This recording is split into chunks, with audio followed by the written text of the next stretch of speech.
ก้นใจจำถึงตายก็คือยอมสู้อีกขัดแหงกว่าตั้งเธอเป็นอ่อนเนใจเธอห้ามเธอสีนิหา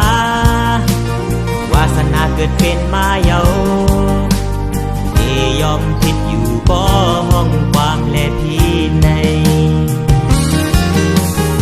วันขึ้นเลียดติ่งห้องความก็ทางที่เป็นเลยก็ตั้งเธอเป็นตั้งยังหันหามีตาปุ่นเคอเล็ดอยู่ดีเลยก็ห้องความใจอยู่ยอดมือเกิดมาเป็นใจก็หนึ่ง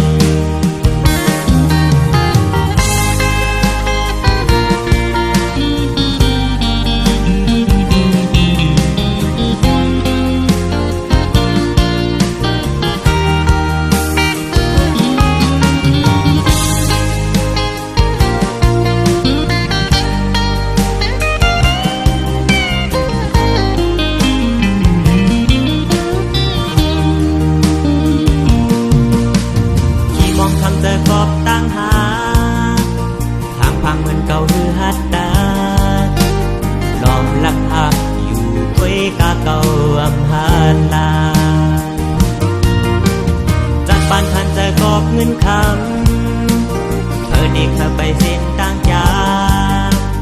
แต้มความห้องตาเนิบว่าลมเป็นหาวันขึ้นเล็ดติ่งห้องความก็ทางที่เป็นเลยก็ตั้งเธอเป็นตั้งยังหันหามีตาพุ่นเคอเล็ดอยู่ดีเลยก็ห้องความใจอยู่ยอดเบิดเกิดมาเป็นใจก็วันขึ้นเล็ดติ่งห้องความก็ทางที่เป็นเลยก็ตั้งเธอเป็น